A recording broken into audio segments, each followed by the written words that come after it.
Assalamualaikum warahmatullahi wabarakatuh. Nah, hari ini kita akan mempelajari tentang sistem koloid. Apa itu sistem koloid?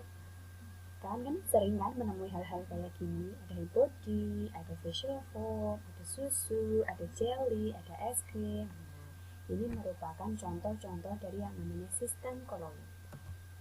Pencampuran dua zat atau lebih yang akan membentuk sistem dispersi. Apa itu sistem dispersi? Sistem dispersi adalah penyebaran secara merata dari satu zat ke zat lain. Sistem dispersi ada tiga: dispersi kasar, dispersi halus, dan dispersi molekul. Dispersi kasar disebut dengan suspensi. Kalau halus disebut dengan koloid. Kalau yang dispersi molekuler disebut dengan larutan. Nah, kita akan membahas tentang yang kedua, yaitu koloid.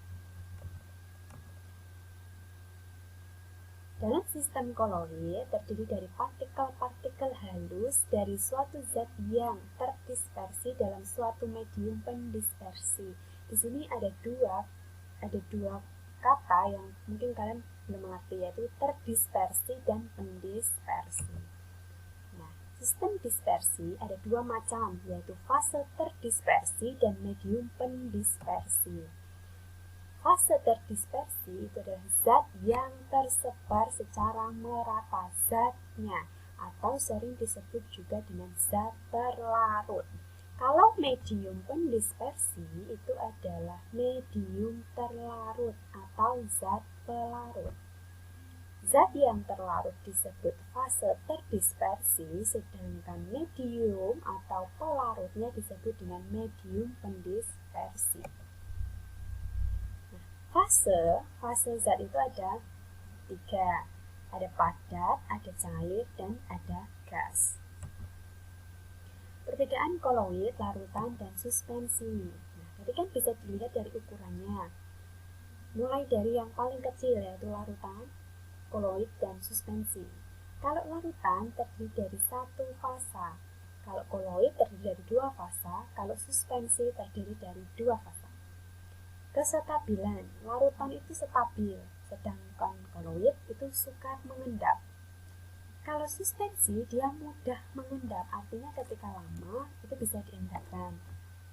Yang ketiga, kalau larutan itu tidak dapat disaring, kalau koloid dapat disaring dengan menyaring ulpa. Kalau suspensi itu dapat disaring. Larutan itu homogen, artinya menjadi satu. Kalau koloid itu tampak homogen, hanya tampak homogen, tetapi dia sebenarnya tidak homogen. Sedangkan suspensi itu heterogen. Nah, kalau larutan itu ukurannya kurang dari 1 nanometer, sedangkan koloid 1 sampai 100 nanometer. Suspensi ukurannya lebih besar daripada 100 nanometer. Nomor 6, dispersi molekuler, artinya dia berwujud molekul-molekul. Sedangkan koloid dia dispersi padatan halus, kecil-kecil. Nah, kalau suspensi, tadi koloid ya, yang nomor 2 koloid. Sekarang yang suspensi itu sistem dispersi padatan kasar, jadi bentuknya kasar-kasar. Yang ketujuh, dia mudah melewati membran. Kalau koloid tidak mudah melewati membran, sedangkan suspensi sangat tidak mudah melewati membran. Kenapa sangat tidak mudah? Karena dia sangat kasar, sehingga dia sangat sulit untuk melewati yang namanya membran. Contohnya, sekarang yang membedakan antara larutan, koloid, dan suspensi, kita lihat dari contohnya biar semakin mudah dimengerti. Kalau larutan itu menjadi satu, sulit untuk dipisahkan, seperti larutan gula, larutan garam. Nah, kalian bisa nggak misahin garam sama airnya kalau sudah menjadi larutan? Kalau cuma dilihat aja kan nggak bisa. Disaring sama-sama akan ikut tersaring. Kalau koloid, contohnya susu, sabun, itu terdiri dari dua fase yang berbeda, tapi sudah menjadi satu dan sulit untuk dipisahkan. Bisa dipisahkan, bisa disaring, tapi dengan menggunakan penyaring ultra. Suspensi itu butiran-butirannya kasar. Contohnya seperti campuran air dan pasir, air dan kopi. Tapi kopi kan ada dua jenis, ada kopi yang tidak ada ampas dan kopi yang berampas. Nah, yang dimaksud suspensi di sini adalah kopi yang berampas. Itu adalah salah satu contoh dari suspensi. misalkan ya 1 nanometer itu sama dengan 1 kali 10 pangkat min 7 cm. Tapi ada pertanyaan juga yang menjadikan meter. Kalau 10 pangkat min 7 cm, berarti kalau dijadikan meter, 10 pangkat min 9 meter. Nah, jenis koloid. Ini tadi kan ada dua ya, ada fase terdispersi dan ada medium pendispersi. Saya ambil yang fase terdispersi dan jenis koloidnya. Fasenya berbeda akan menghasilkan jenis koloid yang berbeda. Kita mulai dari padat. Apabila zat terlarutnya padat, maka jenisnya termasuk sol atau namanya sol.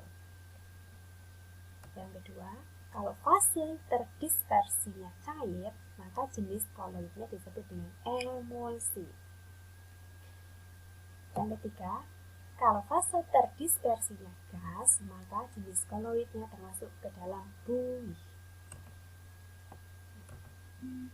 Tadi secara garis besar, kalau sekarang secara terperinci, mana yang disebut dengan buih, emulsi, sol. Nah, ini saya sudah menyusun sesuai dengan jenis koloidnya. Tadi kan ada 3 nih, buih, emulsi, sol. Nah, ini yang satu lagi ada aerosol. Cuman kali ini cair, ini juga cair. Kita bahas satu-satu ya, satu kelompok. Mulai dari buih. Buih ada buih, bisa disebut buih, bisa disebut busa. Jadi buih sama busa itu hampir sama atau sama lah. Itu dimulai dari fase terdispersinya gas, dua-duanya gas. Ini ya. Ini gas. Medium pendispersinya yang berbeda. Kalau gas menjadi cair, namanya buih. Tapi kalau gas menjadi padat, namanya buih padat. Ini dari tabel ini sudah saya susun berurutan. Misalnya, nomor 1 gas, ini gas-gas, di sini cair padat. 3, 4 cair-cair, di sini cair padat. 5, 6 padat-padat, di sini cair padat.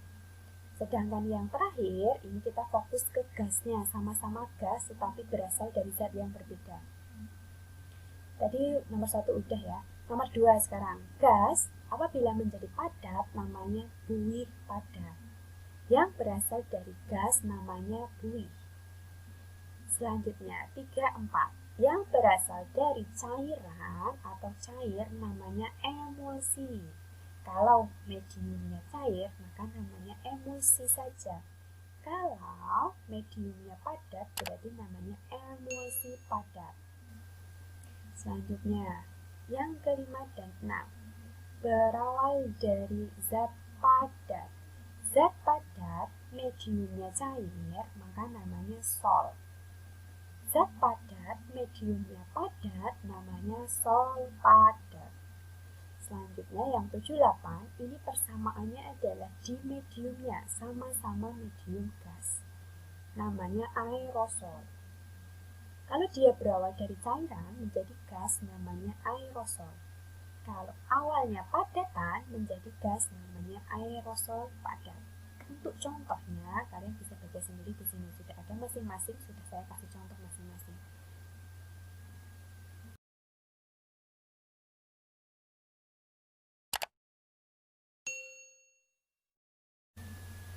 Oke, kita lanjut ya.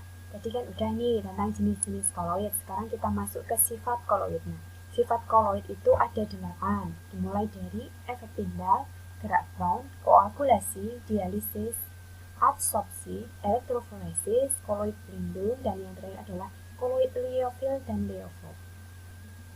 Kita mulai dari yang pertama, efek Tyndall. Efek Tyndall adalah efek penghamburan cahaya oleh partikel koloid sehingga tampak lintasan berkas sinar tersebut. Contohnya seperti ini.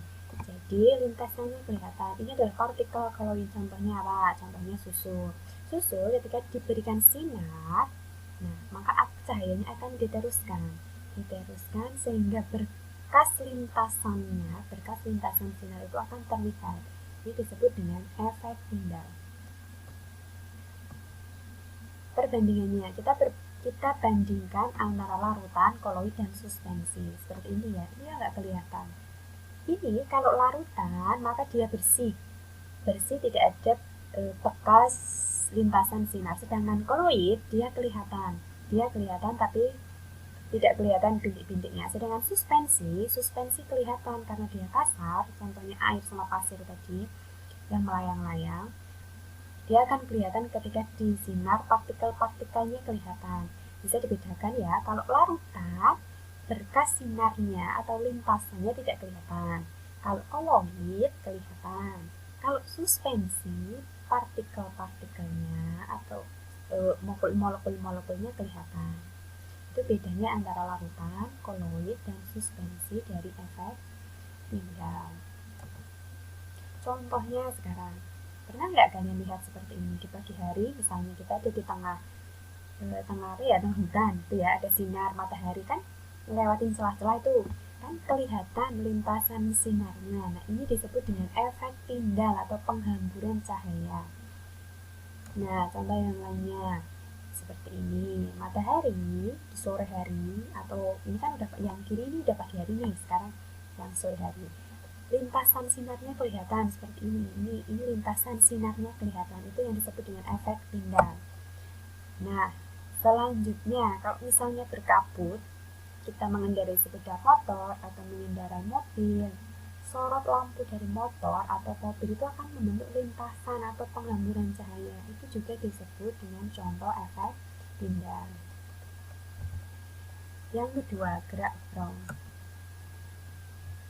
Gerak Brown adalah gerakan zigzag partikel koloid secara terus-menerus dengan acak. Jadi partikel-partikelnya itu bergerak terus-menerus. Hal ini terjadi akibat adanya tumbukan dari molekul-molekul pendispersi terhadap partikel-partikel terdispersi, molekul medium dan molekul zat yang berlarut, sehingga partikel terdispersi akan terlontar ke segala arah. Gerak Brown akan semakin cepat jika suhunya bertambah. Apabila suhu semakin tinggi, pergerakannya juga akan semakin cepat, maka tumbukannya akan terjadi lebih banyak dan lebih acak. Itu ketika suhunya tinggi. Nah, ini kita bayangkan adalah partikel-partikel di dalam suatu ruangan. Ketika suhunya semakin panas, maka pergerakan partikel-partikel ini akan semakin cepat. Karena semakin cepat, maka mereka akan sering bertabrakan dan akan menghasilkan yang namanya gerak Brown atau gerakan zigzag partikel-partikel koloid secara acak. Ini disebut dengan gerak Brown. Yang ketiga, koagulasi.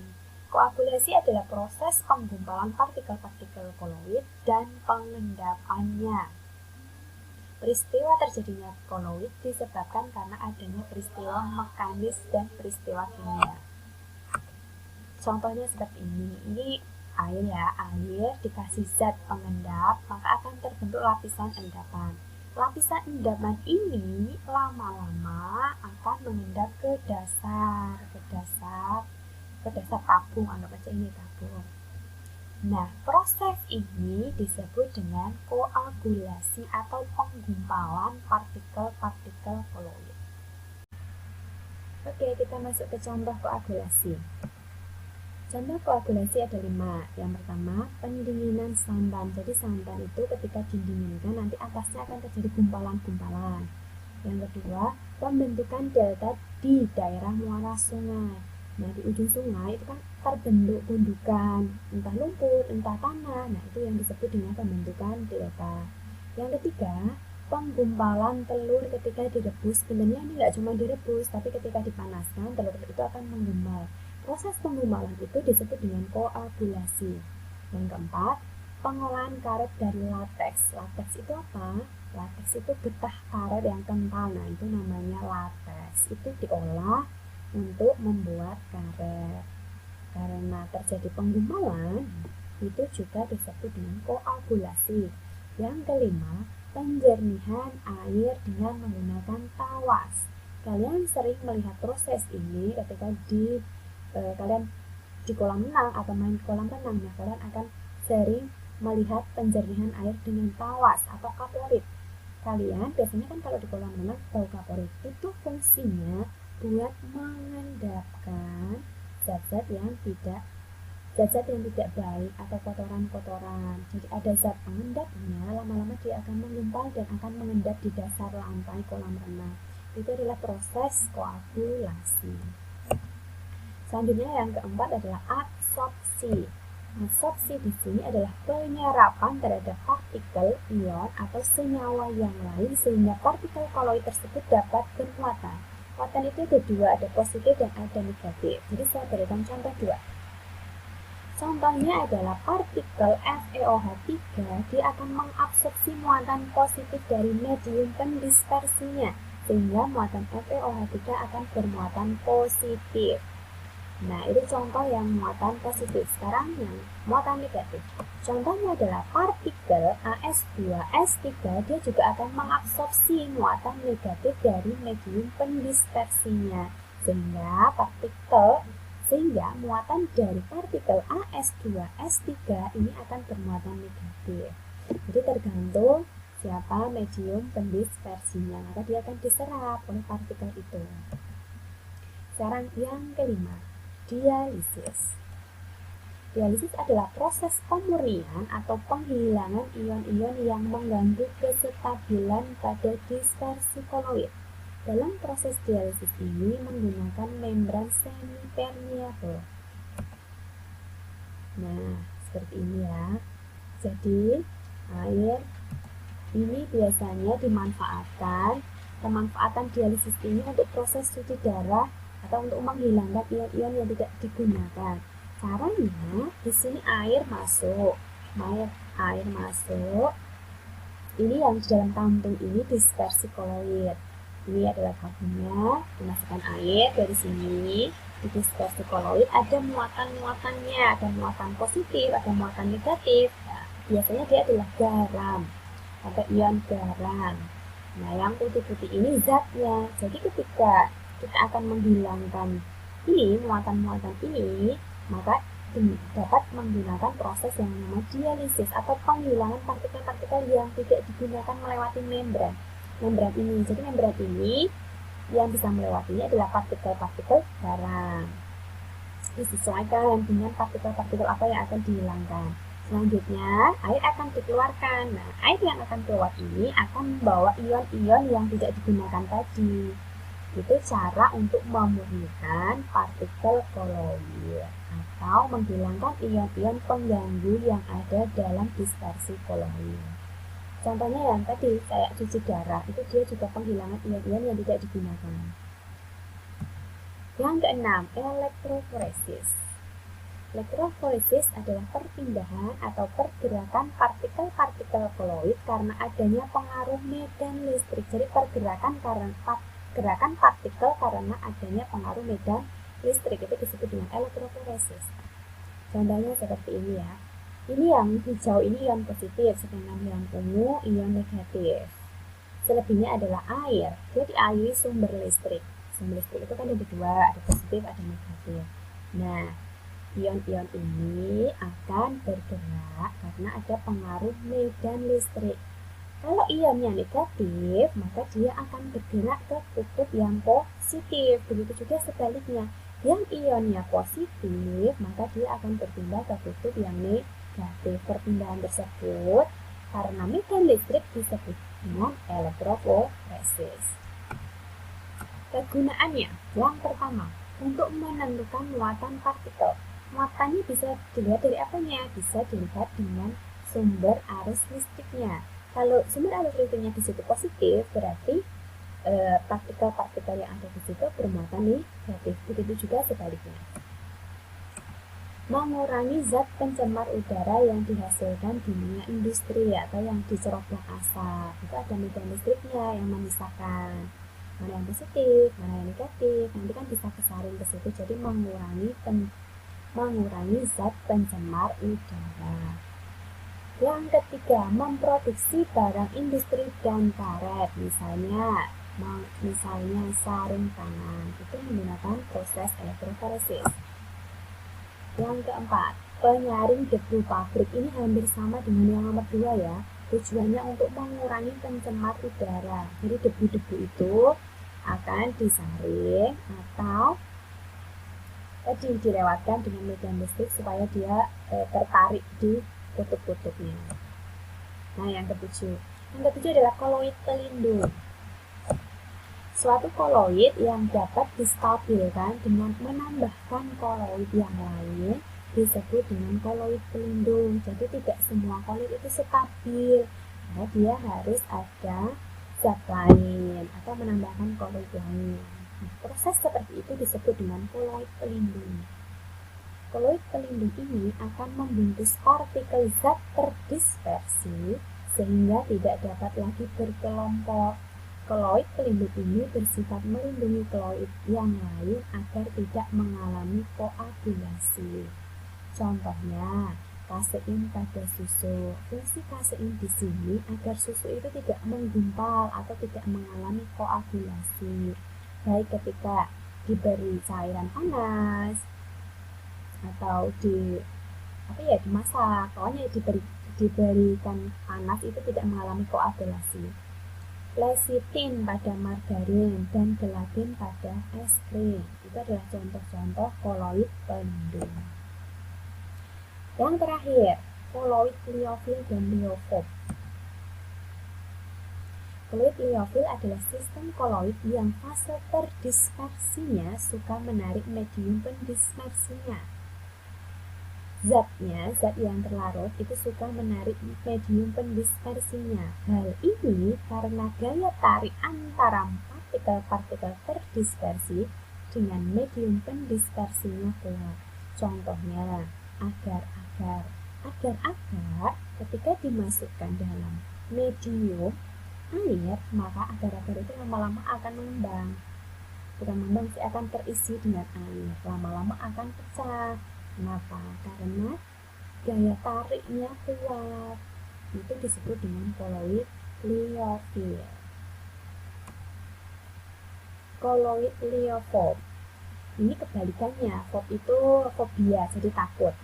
Koloid liofob adalah sistem koloid yang fase terdispersinya tidak suka menarik medium pendispersinya atau takut dengan medium pendispersinya. Contohnya, sol belerang, sol emas. Nah, dia tidak akan terjadi saling tarik-menarik karena dia termasuk koloid liofob.